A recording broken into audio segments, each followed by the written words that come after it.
بسم اللہ الرحمن الرحیم، شروع اللہ کے نام سے جو بڑا مہربان اور نہایت رحم والا ہے۔ کتاب الاذان، اذان سے متعلق احکام و مسائل۔ باب نمبر 1، اذان کی ابتدا۔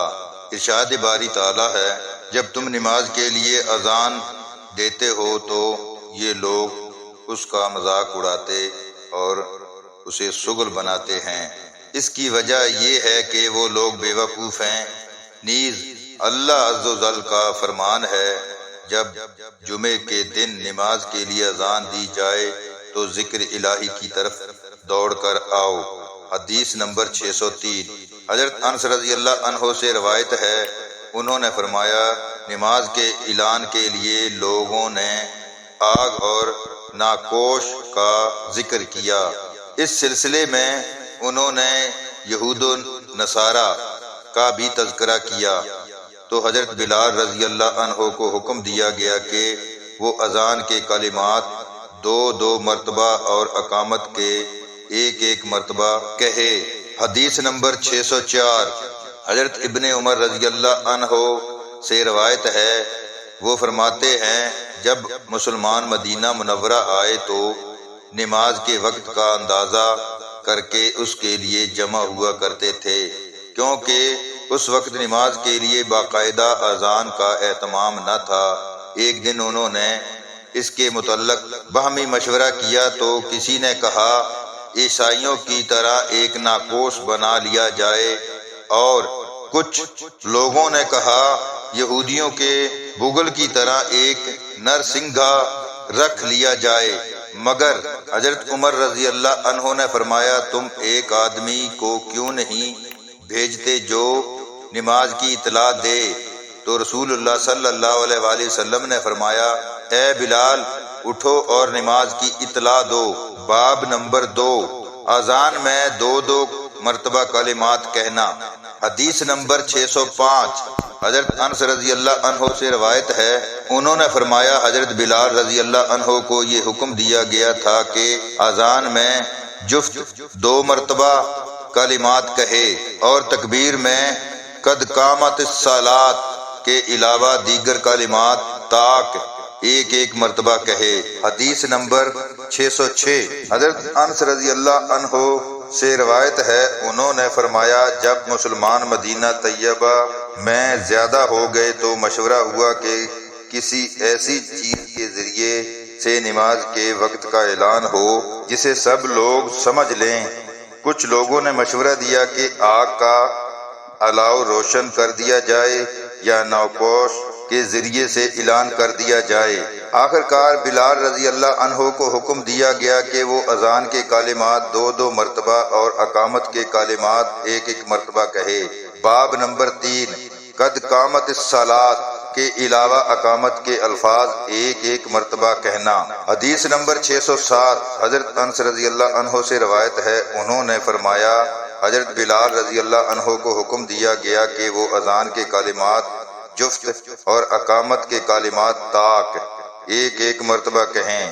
راوی حدیث اسماعیل کہتے ہیں، میں نے اپنے شیخ ایوب سے اس کا ذکر کیا تو انہوں نے فرمایا، ہاں، اقامت کے کلمات تاک ہونے چاہیے سوائے قد قامت الصلاۃ کے، کہ انہیں 2 مرتبہ کہا جائے۔ باب نمبر 4، اذان دینے کی فضیلت۔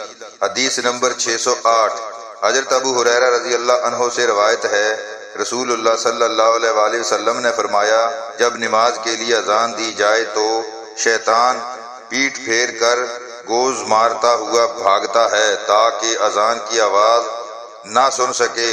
جب اذان پوری ہو جاتی ہے تو واپس آ جاتا ہے، پھر جب نماز کے لیے اقامت کہی جاتی ہے تو دوبارہ پیٹھ دے کر بھاگ نکلتا ہے، اور جب اقامت ختم ہو جاتی ہے تو پھر سامنے آتا ہے تاکہ نمازی اور اس کے دل میں وسوسہ ڈالے اور کہتا ہے، یہ بات یاد کرو، وہ بات یاد کر، یعنی وہ باتیں جو نمازی بھول گیا تھا انہیں یاد دلاتا ہے، حتیٰ کہ نمازی بھول جاتا ہے کہ اس نے کس قدر نماز پڑھی ہے۔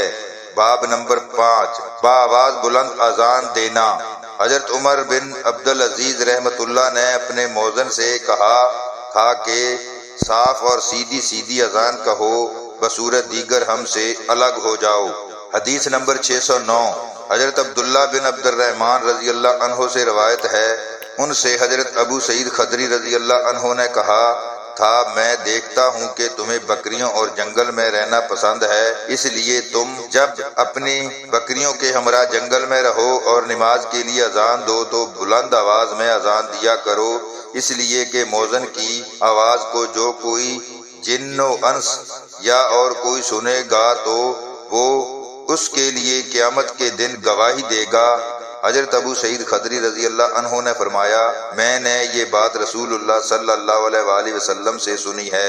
باب نمبر 6 اذان سن کر خون ریزی سے رک جانا۔ حدیث نمبر 610 حضرت انس رضی اللہ عنہ سے روایت ہے، وہ نبی صلی اللہ علیہ وآلہ وسلم سے بیان کرتے ہیں کہ آپ جب بھی ہمارے ساتھ کسی قوم پر چڑھائی کرتے تو اس وقت تک حملہ نہ کرتے جب تک صبح نہ ہو جاتی، اور آپ انتظار فرماتے، اگر اذان سن لیتے تو حملے کا ارادہ ترک کر دیتے، اور اگر اذان نہ سنتے تو ان پر غارت گری کرتے۔ چنانچہ ہم لوگ خیبر کی لڑائی کے لیے نکلے تو ہم رات کو ان کے ہاں پہنچے۔ جب صبح ہوئی اور نبی صلی اللہ علیہ وآلہ وسلم نے اذان نہ سنی تو آپ سوار ہوئے، میں بھی حضرت ابو طلحہ رضی اللہ عنہ کے پیچھے سوار ہو گیا، میرا پاؤں نبی صلی اللہ علیہ وآلہ وسلم کے قدم مبارک سے چھو رہا تھا۔ حضرت انس رضی اللہ عنہ نے فرمایا، خیبر کے لوگ اپنے ٹوکرے اور دیگر آلات زراعت لے کر کام کاج کے لیے باہر نکلے۔ جب انہوں نے نبی صلی اللہ علیہ وآلہ وسلم کو دیکھا تو کہنے لگے کہ محمد، اللہ کی قسم محمد صلی اللہ علیہ وآلہ وسلم پوری فوج کے ساتھ آ گئے۔ حضرت انس رضی اللہ عنہ نے کہا، جب رسول اللہ صلی اللہ علیہ وآلہ وسلم نے انہیں دیکھا تو فرمایا، اللہ اکبر، اللہ اکبر، خیبر برباد ہو گیا۔ یقیناً جب ہم کسی قوم کے میدان میں اترتے ہیں تو ان لوگوں کی صبح خراب ہو جاتی ہے جنہیں پہلے ڈرایا گیا ہو۔ باب نمبر 7 مؤذن کی اذان سنتے وقت کیا کہنا چاہیے۔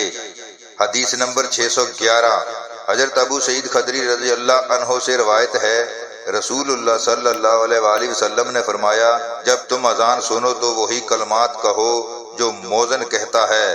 ایک دن حضرت معاویہ رضی اللہ عنہ کو یہ کہتے ہوئے سنا کہ انہوں نے اشہد ان محمد رسول اللہ تک اسی طرح کہا جس طرح مؤذن نے کہا۔ پھر امام بخاری رحمۃ اللہ نے اسحاق بن راہویہ کے طریق سے اس طرح کی ایک روایت بیان کی۔ حدیث نمبر 613 حضرت یحییٰ بن ابو کثیر سے روایت ہے، انہوں نے کہا، مجھ سے میرے بعض بھائیوں نے بیان کیا کہ مؤذن نے جب حی علی الصلاۃ کہا تو حضرت معاویہ رضی اللہ عنہ نے لا حول ولا قوۃ الا باللہ کہا اور فرمایا، میں نے تمہارے نبی صلی اللہ علیہ وآلہ وسلم کو اسی طرح کہتے سنا ہے۔ باب نمبر 8 اذان کے وقت دعا پڑھنا۔ حدیث نمبر 614 حضرت جابر بن عبداللہ رضی اللہ عنہ سے روایت ہے، رسول اللہ صلی اللہ علیہ وآلہ وسلم نے فرمایا، جو شخص اذان سنتے وقت یہ دعا پڑھے، اللہم ربا وأذنہ، اے اللہ اس کامل پکار اور قائم ہونے والی نماز کے رب، حضرت محمد صلی اللہ علیہ وآلہ وسلم کو وسیلہ اور بزرگی عطا فرما اور انہیں اس مقام پر پہنچا جس کا تو نے ان سے وعدہ کیا ہے، تو اسے قیامت کے دن میری شفاعت نصیب ہوگی۔ باب نمبر 9 اذان دینے کے لیے قرآن اندازی کرنا۔ بیان کیا جاتا ہے کہ کچھ لوگوں نے اذان دینے میں جھگڑا کیا تو اسے ختم کرنے کے لیے حضرت سعید خدری نے ان کے مابین قرآن اندازی کی۔ حدیث نمبر 615 حضرت ابو ہریرہ رضی اللہ عنہ سے روایت ہے کہ رسول اللہ صلی اللہ علیہ وآلہ وسلم نے فرمایا، اگر لوگوں کو معلوم ہو جائے کہ اذان اور صف اول میں کیا ثواب ہے، پھر وہ اپنے لیے قرہ ڈالنے کے علاوہ کوئی چارہ نہ پائیں تو ضرور قرہ اندازی کریں، اور اگر لوگوں کو علم ہو کہ نماز ظہر کے لیے جلدی آنے کا کتنا ثواب ہے تو ضرور سبقت کریں، اور اگر وہ جان لے کہ عشاء اور فجر یا باجماعت ادا کرنے میں کتنا ثواب ہے تو ان دونوں کی جماعت میں ضرور آئیں۔ اگر انہیں سرینوں کے بل چل کر آنا پڑے۔ اللہ تعالی ہم سب کو دین کو صحیح معنوں میں سمجھنے کی توفیق عطا فرمائے، آمین ثم آمین۔